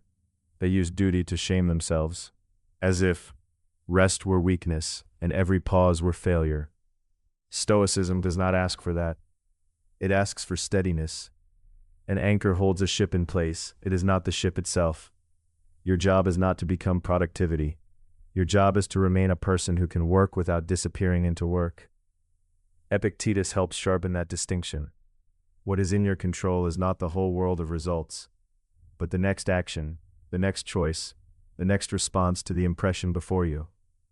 If you feel overwhelmed, do not ask, "How do I fix my whole life today?" Ask, "What is the next controlled act?" That question restores scale. Posidonius and fragmentary testimony is often associated with habit and the shaping of character through repeated responses. That matters here too. A person becomes steadier not by one heroic effort, but by returning again and again to sane work done without panic. Make this a daily practice. Begin the day by naming one anchor task. Do it without theatrical effort. Do not use it to avoid every feeling, but do not let feelings talk you out of it either. When the task is finished, take a deliberate pause and notice that you are still here. That is how work becomes strength instead of escape, not by filling every hour, but by giving your day a spine. Rule 20. Build a boundary before you need one. When life feels heavy, boundaries are often the first thing to collapse. You start answering every message, carrying every request, absorbing every mood in the room, and telling yourself you will sort it out later. But later usually arrives after exhaustion has already made the decision for you. By then, your patience is shorter, your judgment is blurrier, and your resentment begins to speak in a voice that sounds almost reasonable. Stoicism does not ask you to become hard or unavailable. It asks you to become deliberate before pressure makes you reactive. Hierocles is the clearest guide here. In the fragments and teachings attributed to him, care is never treated as possession, and social duty is never the same thing as self-erasure. A person belongs in a web of relations, but that web has shape. It does not mean every demand is owed full access. It means you must understand your role clearly enough to serve without dissolving. A healthy boundary is not selfish retreat. It is the discipline of knowing where your responsibility ends and where another person's expectation begins. Seneca helps sharpen the point. In his letters and essays, he repeatedly warns against being carried away by outer pressures, by needless obligations, and by the mental burden that comes from multiplying trouble before it arrives. He does not teach indifference. He teaches proportion.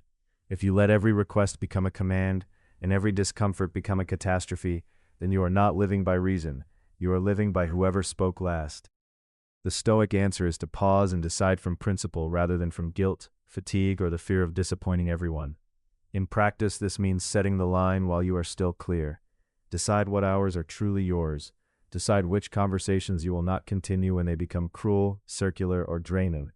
Decide what you will answer today and what can wait. Decide, too, what kind of help you can give without becoming secretly bitter about it. A boundary is not always a dramatic refusal. Often it is a calm, ordinary sentence spoken early. I can do this, but not that. I can talk now, but not for long. I can help, but I cannot carry this alone. Cleanthes adds another layer. His surviving hymn points toward a world governed by order, and the Stoic lesson is not passive surrender, but willing alignment with what is larger than impulse. Boundaries belong to that alignment. They keep your energy in the place where duty can actually be done. If you leak all your strength into endless availability, you may look generous, but you will not remain useful for long. The goal is not to harden into refusal. The goal is to preserve the power to respond well. There is also a caution here. Some people use boundaries as an excuse to avoid every inconvenience, every difficult conversation, every obligation that asks for maturity. Stoicism does not support that either. A boundary is not a wall against life. It is a structure that lets you meet life without being flattened by it. It should protect character, not protect comfort at all costs. Epictetus would insist on the inner discipline beneath the outer line.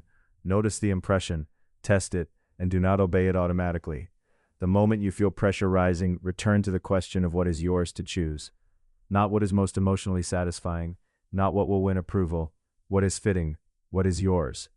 And Musonius Rufus would remind you that this is trained, not wished into existence. Practice one small boundary today. Delay one unnecessary reply. Refuse one explanation you do not owe. Leave one demand unanswered until you can answer it with a steady mind. Boundaries are prepared, not reacted. Rule 21. Do not chase relief at the cost of character.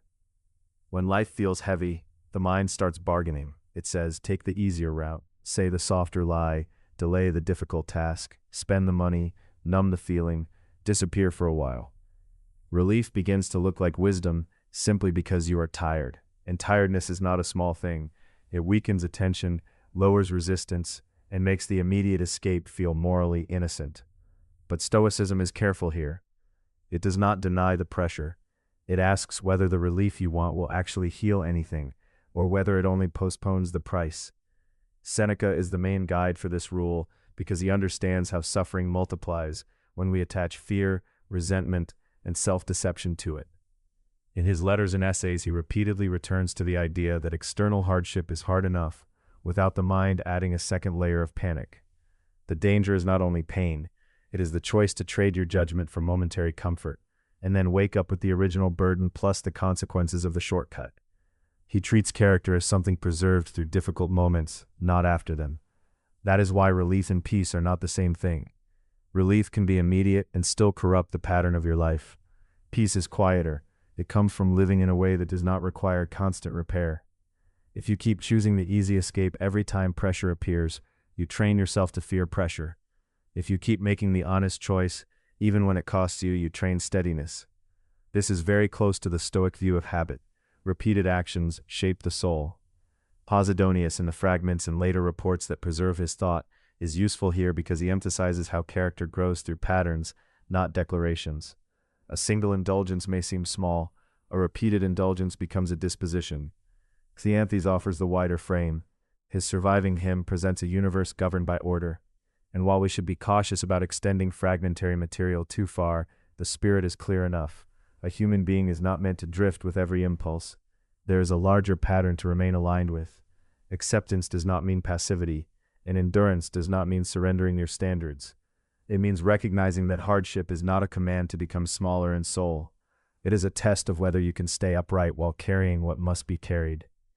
Musonius Rufus makes this concrete. His reported teachings repeatedly favor training, simplicity, and the strengthening effect of ordinary discomfort.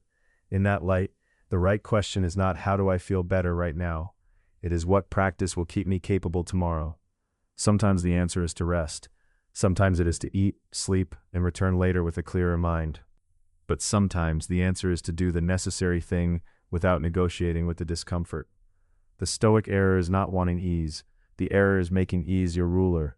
Epictetus sharpens the practical edge. What is within your control is the next judgment, the next action, the next refusal to hand your freedom to the impulse of the moment. You may feel the pull toward the immediate exit, but feeling pulled is not the same as being commanded. One controllable action can interrupt a collapse, send the honest message, close the tab, finish the small task, keep the appointment, take the walk, sit with the discomfort without obeying it. That is how a person stays standing. There is also a caution here. Stoicism does not ask anyone to remain in abuse, to ignore real limits, or to confuse self-destruction with virtue. Relief is not always false. Rest can be wise. Distance can be necessary. The point is not self-punishment. The point is discernment. Ask whether the relief restores you so you can act better, or whether it merely helps you avoid the character-shaping work in front of you. For today, practice this in a small way. When you feel the urge to escape, pause and name what you are reaching for. Then choose one action that protects your standards, even if it is modest. Write the message, tidy the space, pay the bill, begin the hard task for 5 minutes. Endurance is built quietly, not in speeches, and when the day is heavy, peace is often nothing more than refusing to betray yourself for a little less pressure tonight. Rule 22. Treat delay as a teacher. When life feels heavy, delay can feel personal. The job does not arrive. The plan stalls. The message is unanswered. The project that should have opened a door instead leaves you standing in the hallway, wondering whether you have been forgotten. In modern life, delay does not simply mean waiting. It often means waiting while other people appear to move ahead. That is where the mind starts to suffer twice. First from the delay itself, and then from the story that delay means you are failing. Seneca is especially useful here because he keeps pulling the mind back from invented misery. His letters and essays return again and again to time, adversity, and the danger of allowing fear to multiply the burden already in front of us. The Stoic point is not that waiting is pleasant. It is that waiting becomes heavier when we turn it into an indictment of our worth. Delay is not proof that your effort was meaningless. It may simply be the part of the road where character is being tested without witnesses. This is where Stoic patience is different from passivity. Cleanthes in the surviving hymn to Zeus presents a world ordered by a deeper intelligence, and while that poem does not erase pain, it asks the human being to remain aligned with reality, rather than in revolt against it. That matters when you cannot force the timing you want. Acceptance does not mean giving up. It means refusing to spend your strength striking a wall that will not move on your schedule. You may not control the opening of the door, but you can control whether you become smaller while you wait.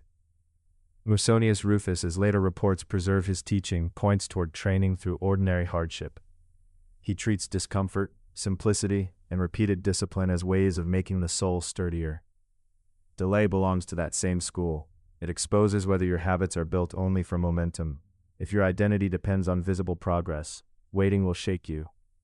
If your character has been trained in quiet work, then waiting becomes a place where discipline continues even without reward.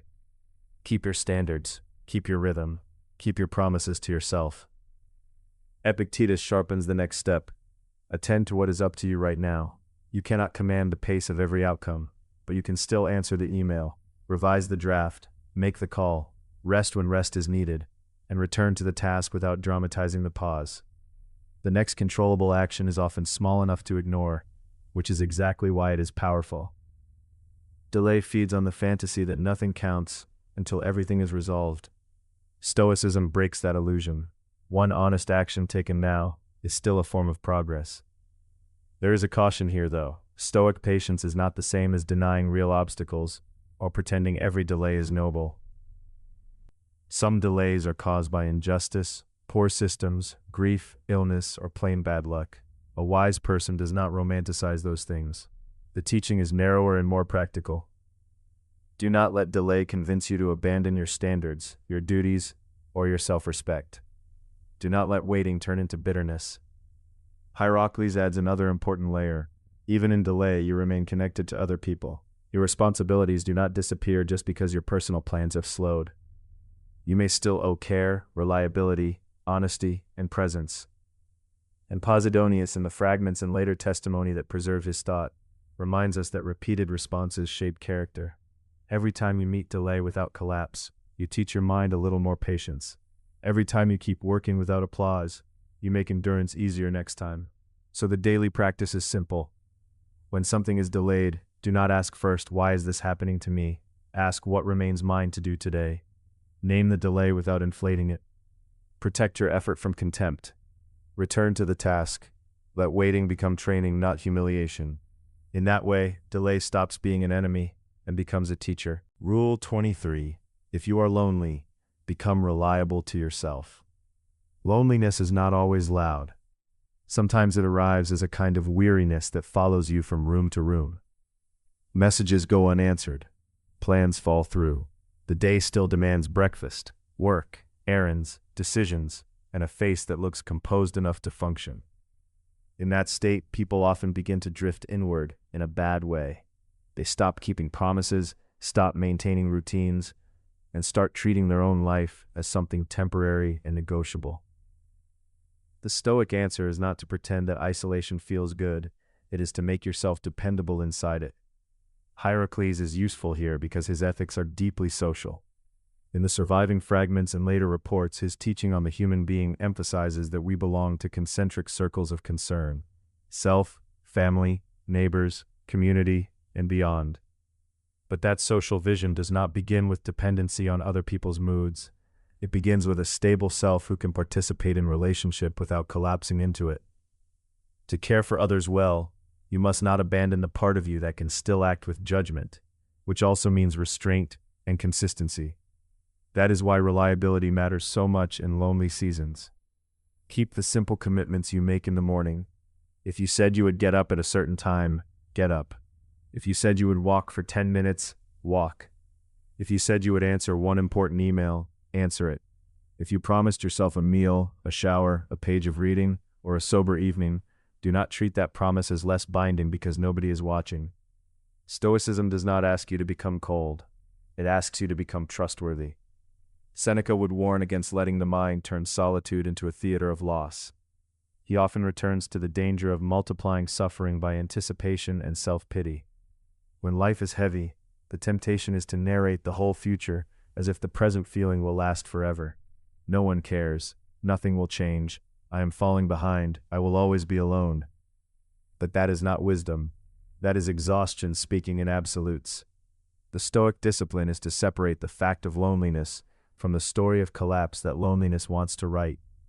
There is also a practical caution here. Becoming reliable to yourself does not mean using self-discipline as a way to punish yourself for being alone.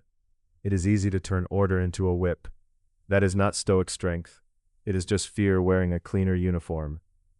The point is steadiness, not self-cruelty. Some days your trustworthiness will look small. Brushing your teeth, eating properly, making the bed, leaving the house, or not reopening the same painful thought for the 10th time. Small acts matter because they tell the mind, repeatedly, that your life is still under care.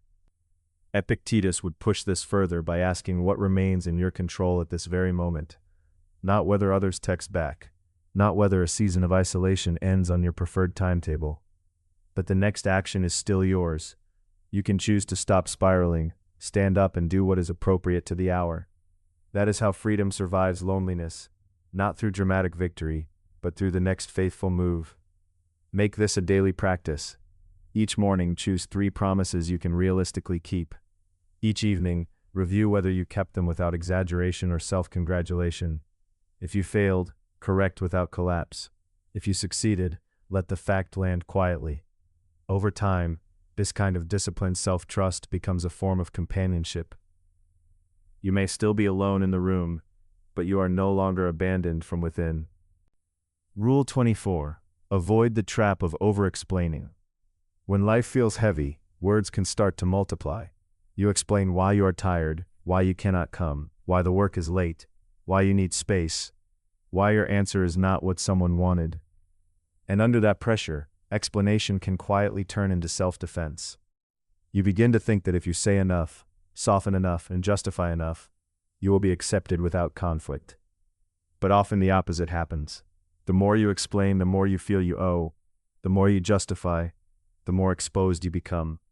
Heavy seasons already drain your energy. You do not need to spend the last of it auditioning for permission. Seneca is useful here because he treats dignity as something you can preserve even in difficulty. In his letters and essays, he keeps returning to the idea that a person should meet adversity without adding needless agitation. That includes the agitation of trying to manage every reaction around you. Not every boundary needs a speech. Not every decision needs a committee. Sometimes the strongest answer is simple, calm, and complete. This is what I can do. This is what I cannot do. This is what I choose. When a response is clear, it does not need decoration to be true. Epictetus sharpens this further. In the teaching recorded by Arrian, he continually separates what belongs to you from what does not. Other people's approval belongs to them.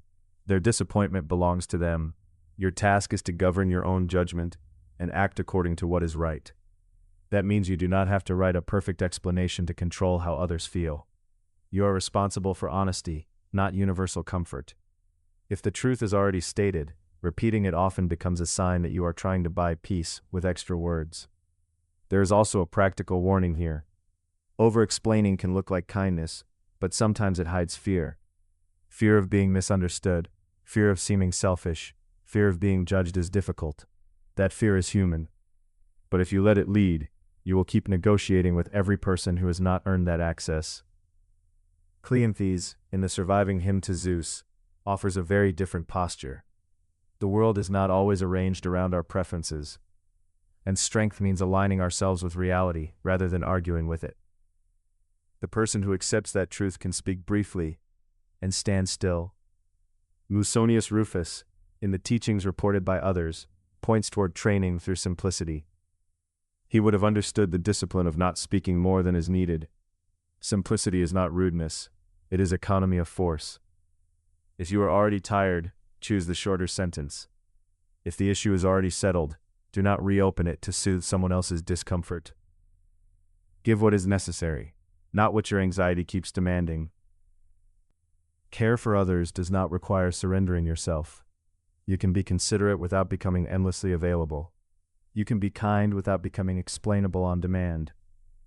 And Posidonius, so far as his fragmentary legacy allows us to see, is helpful on habit. Repeated reactions shape character. If you keep over-explaining every time you feel pressure, you train yourself to believe your first answer is never enough. But if you practice steady, measured speech, you slowly build a different inner posture.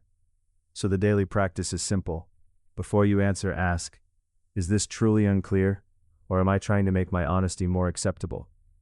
State the fact, state the boundary. Stop. Let silence do some of the work. If you must repeat yourself, repeat only what is necessary, without apology spirals, and without dramatic defense. Over time, this will feel less like withholding, and more like strength. In a heavy life, clear speech is a form of endurance. Say less, mean more. Rule 25. Keep your standards visible. When life feels heavy, one of the first things fatigue attacks is clarity. The mind starts bargaining. You skip the walk, answer sharply, delay the hard task, tell yourself you will reset tomorrow, and slowly the day becomes unrecognizable. Not because you made one terrible choice, but because pressure made your standards invisible. When the standard disappears, every moment has to be negotiated from scratch, and that is exhausting. A tired person does not usually need a lecture. He needs a shape to stand inside. Musonius Rufus is especially useful here, because what survives of his teaching is practical rather than ornamental. Reported teachings associated with him stress training, simplicity, and the idea that character is formed through repeated conduct, not wishful intention. In that spirit, a standard is not a fantasy about being flawless. It is a visible rule for how you live when you are too tired to improvise wisely. If your standards are clear, then the question is no longer, what do I feel like doing? The question becomes, what have I decided I am? Seneca would push the same point from a different angle. In his letters and essays, he returns often to the danger of living without an inner measure. He treats hardship as something that can be met without multiplying it through moral confusion. The problem is rarely only the weight itself. The problem is the surrender of judgment that follows the weight. A person who has no standard becomes ruled by mood, convenience, and fear.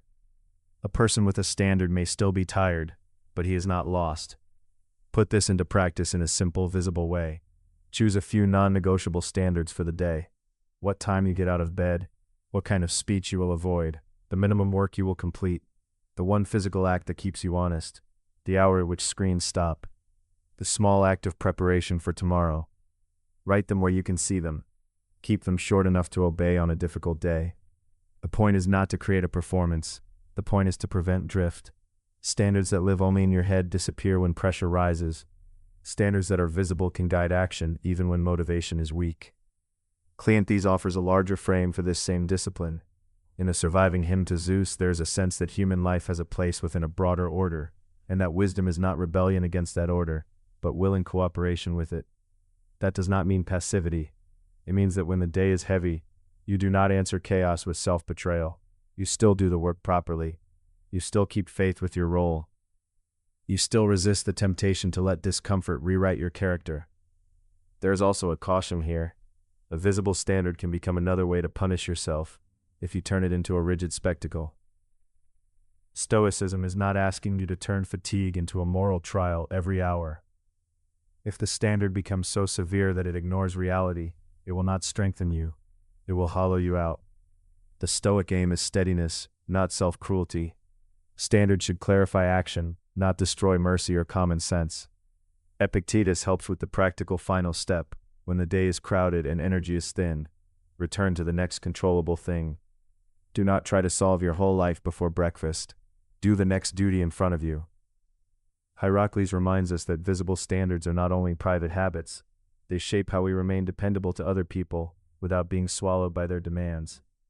And Posidonius, insofar as his thought survives in fragments and later testimony, points to something equally important. Repeated responses become character. What you practice under strain becomes your nature. So today, keep your standards visible, not as decoration, not as guilt, as a way of standing upright when the hours feel heavy. One clear rule, one steady act, one life that does not drift simply because it is tired. Rule 26. Do not confuse exhaustion with truth. When life has been pushing on you for too long, the mind starts speaking in absolutes. A delay becomes a verdict. A mistake becomes a character flaw. A difficult conversation becomes proof that everything is unraveling. Under fatigue, even ordinary problems can look permanent. That is one of the cruel tricks of heaviness. It doesn't only drain energy, it distorts interpretation. What you think at the edge of your strength is not always what is true. Sometimes it's only what a tired mind can bear to say. Seneca is especially useful here because so much of his writing returns to the danger of adding inner suffering to outer difficulty. In his letters and essays, he repeatedly argues that hardship is hard enough without our imagination decorating it with disaster.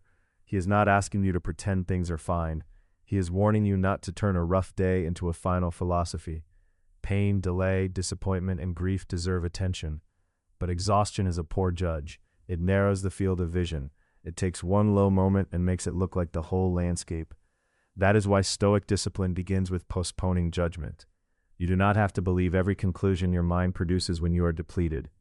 Epictetus in the teachings recorded by Arrian keeps bringing the mind back to impressions, what has appeared to you, and whether you should grant it assent. A thought can arrive loudly and still be premature. A feeling can be intense and still be incomplete. The Stoic move is not suppression, it is inspection. Ask, what is actually happening, and what part of this is fatigue speaking. Musonius Rufus would push the lesson from theory into training. Strength is not something you wait to feel before acting. It is built through ordinary repetitions that teach the body and mind not to panic under strain. If you are exhausted, shrink the task, drink water, eat, take a walk, clean one small corner, answer the one message that matters. The point is not to fix your whole life in a weakened state. The point is to stop the spiral long enough to recover clarity. Often the next right action is the only truthful sentence you can afford to write into the day. Cleanthes offers a quieter courage here. Even though most of his work is lost, the surviving hymn and later Stoic tradition present him as a thinker of endurance and alignment with the larger order. That does not mean passivity. It means you can stand inside difficulty without declaring yourself broken by it. The world is larger than this moment, larger than this mood, larger than the verdict your tired mind wants to issue. You may be bent. You are not finished. There is a caution here too. Stoicism is not a command to distrust every painful thought simply because it is painful. A boundary you have ignored, a grief you have postponed, a life rhythm that is no longer sustainable. The task is not to silence the message. The task is to separate truth from exaggeration. Exhaustion may tell the truth about your limits. It does not tell the truth about your worth. Posidonius is useful as a final perspective because he understood how repeated states shape character. If you rehearse despair every night, it becomes easier to mistake despair for wisdom.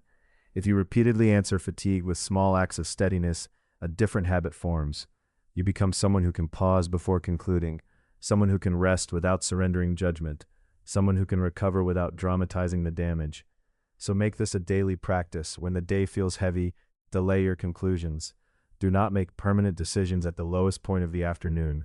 Put the mind through a simple test. Have I eaten, rested, breathed, and returned to the facts? What remains once the exhaustion is no longer speaking so loudly? That question alone can save you from many false endings. And sometimes, in the quiet after rest, you will see what was there all along. The storm moved across the moon, but it did not erase it. Rule 27. Practice calm before the crisis.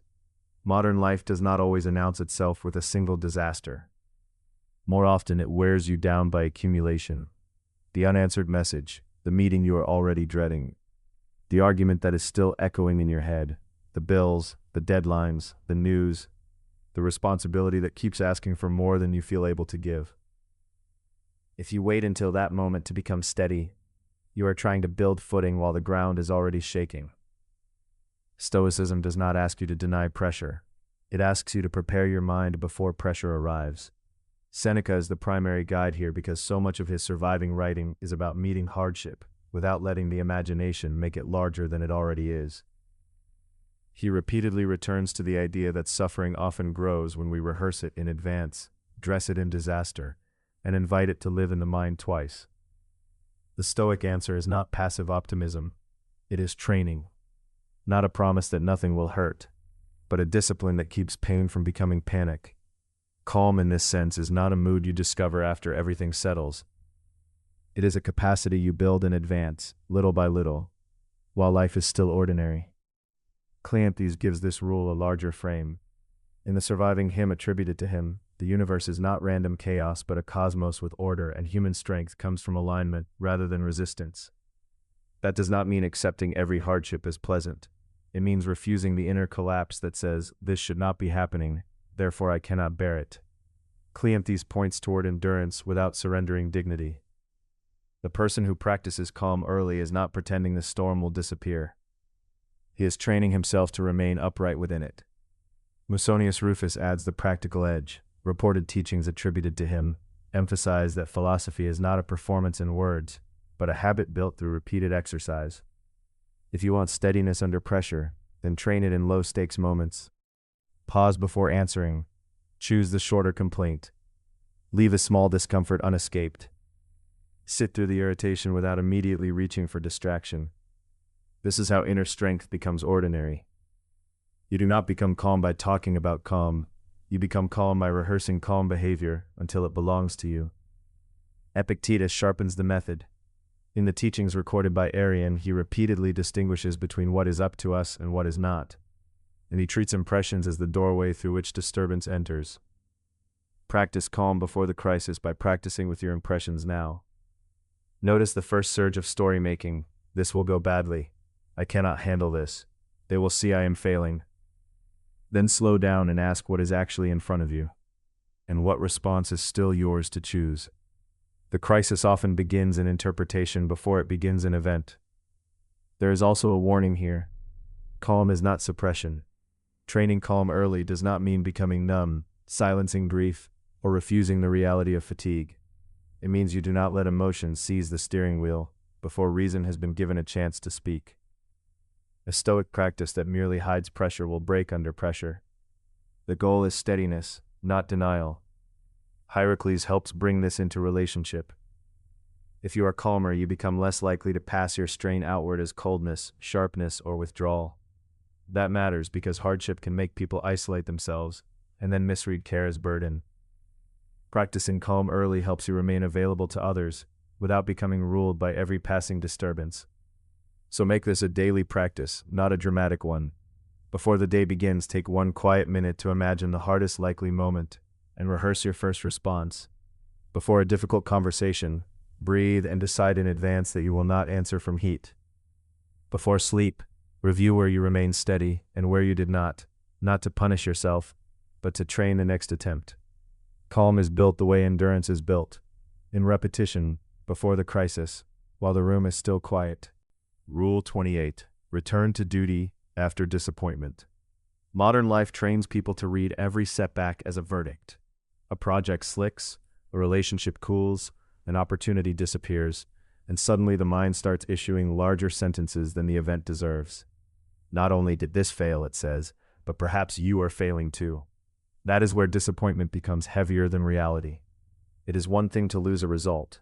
It is another to let the loss spread into your identity, your future, and your will to act. Seneca is especially useful here because his surviving letters and essays repeatedly warn against adding unnecessary suffering to what already hurts. He does not ask us to pretend disappointment is pleasant. He asks us not to turn pain into drama, not to let the imagination build a second tragedy on top of the first. In a stoic frame, what is lost may matter, but it is not the whole of your moral life. The outcome was never fully yours.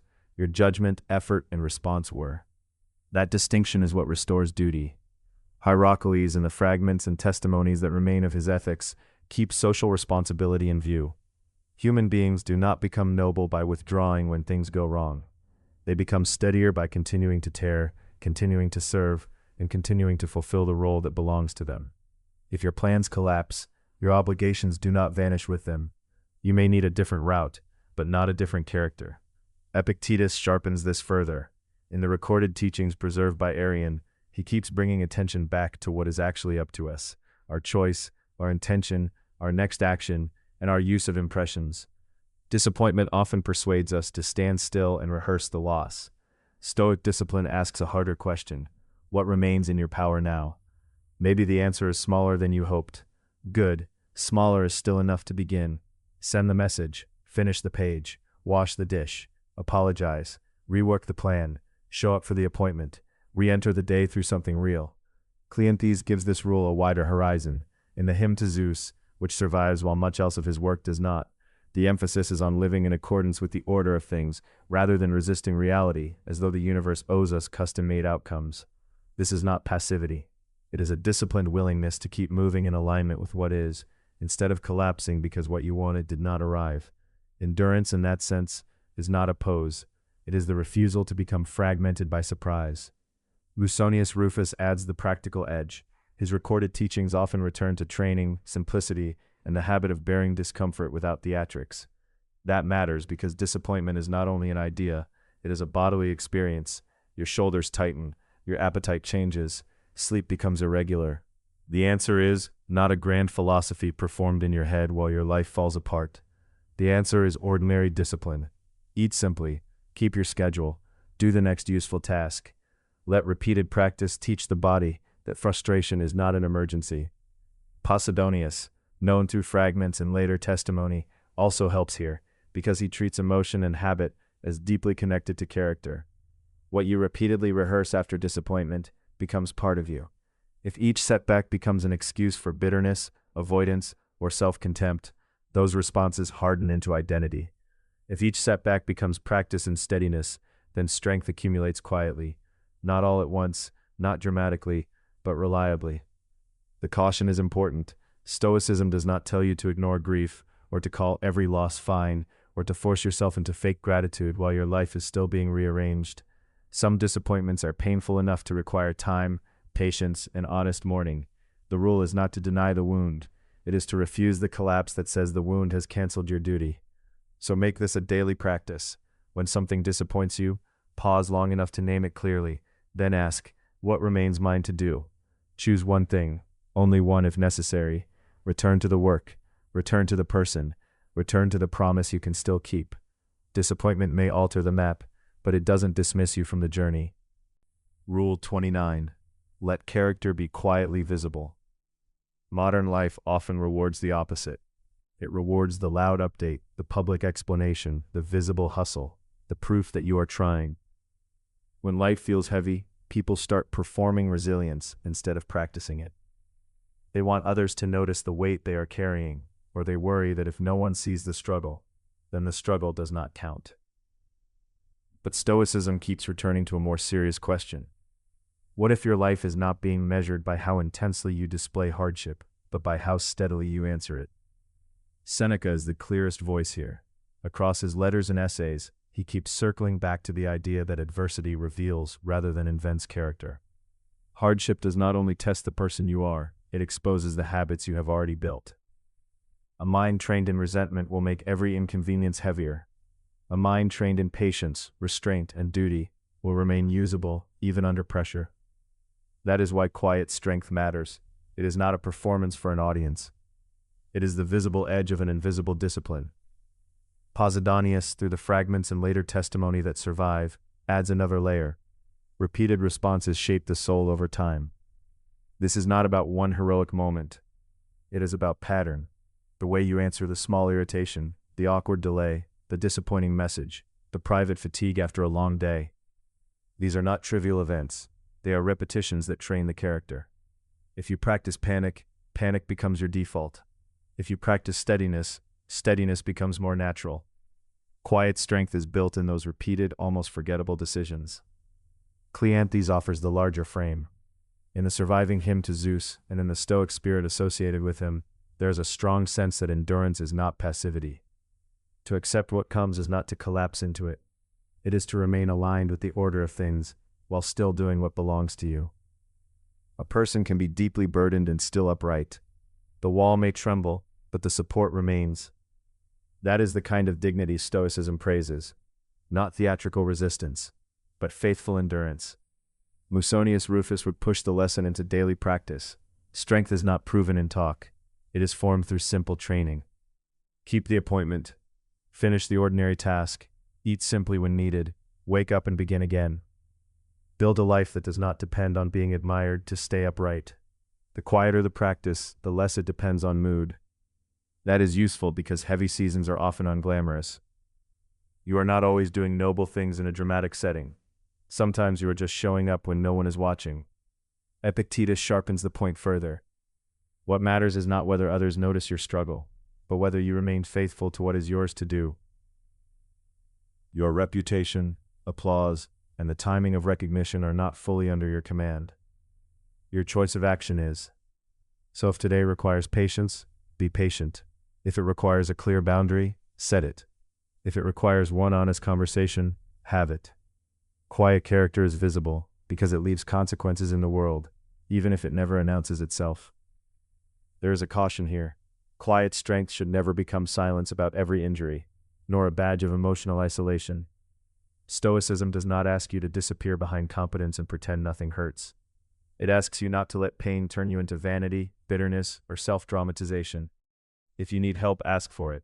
If a burden is too large to carry alone, say so plainly. Character is not the refusal to receive support. It is the refusal to be ruled by humiliation. So make this a daily practice. Before the day begins, decide what steady action would look like if nobody praised it. Then do that action first. Keep your word in one small matter. Stay calm in one irritating moment. Complete one task without announcing how difficult it felt. Over time, that quiet visibility becomes its own kind of strength. People may or may not notice. That is not the point. The point is that your life remains upright, useful, and internally ordered, even while carrying weight. Rule 30. Today, carry only what is yours. That is how a heavy life becomes livable again. Not by solving everything before the night ends, not by becoming numb, not by pretending that strength means never feeling weight. The Stoic answer is simpler and far harder in practice. Separate what belongs to your duty from what belongs to your fear. When life feels heavy, the mind tries to turn one burden into 10. A task becomes a verdict. A delay becomes a prophecy. An uneasy conversation becomes a story about your worth. Seneca repeatedly warns against this inward multiplication of pain. In his letters and essays, he returns to the idea that suffering is often made larger by the imagination than by the event itself. We do not just endure what is happening, we rehearse what might happen, resent what has happened, and collapse under what has not happened yet. Today, Stoicism asks you to stop carrying all three at once. This is where Epictetus sharpens the blade. In the teachings recorded by Arrian, he insists that freedom begins with distinguishing what is up to us from what is not. Your judgments, your choices, your next action, your willingness to meet the moment honestly, these are yours. The weather of events is not. Other people's moods are not. The final shape of the day is not. If you keep trying to hold what does not belong to you, your hands will never be free for what does. Cleanthes adds a wider, steadier note. In the surviving hymn to Zeus, and in the tradition that follows it, there is a sense that the world is not random noise, but order that can be met with dignity. That does not mean passive resignation. It means that when the storm is larger than your preference, you can still choose alignment over complaint. You can stand where you are and do the work that remains. Musonius Rufus in the teaching reports that preserve his practical spirit would push this further. Strength is built by repeated ordinary discipline, not heroic speeches, simple habits, getting up, doing the task, eating, resting, speaking, and working with restraint. Endurance is not a performance, it is trained. Hierocles keeps the heart from turning hard. Carrying only what is yours does not mean carrying nothing for others. It means caring without possession, helping without trying to control outcomes, loving without making another person's life your private battlefield. You can be responsible without becoming consumed. You can be useful without erasing yourself. And Posidonius, as far as his fragments and later testimony allow us to see, reminds us that character is shaped by repetition. The responses you practice under pressure become the person you are when pressure returns. The caution matters. Only what is yours is not an excuse for neglect. It is not permission to abandon people, ignore duties, or pretend hardship does not hurt. Stoicism does not ask you to become cold. It asks you to become accurate. If the work is yours, do it. If the pain is real, acknowledge it. If the outcome is not yours, release the illusion that control was ever available there. So practice this today in a very small way. Before you answer the next message, before you walk into the next room, before you begin the next task, ask, what part of this is actually mine? What must I do now, and what must I stop carrying? Then do the one thing that belongs to your hands. Not the whole life, not the whole future, just the next true act. That is enough to stand back up. Hold only what belongs to your hands. Let the rest go. Today stand, act, and remain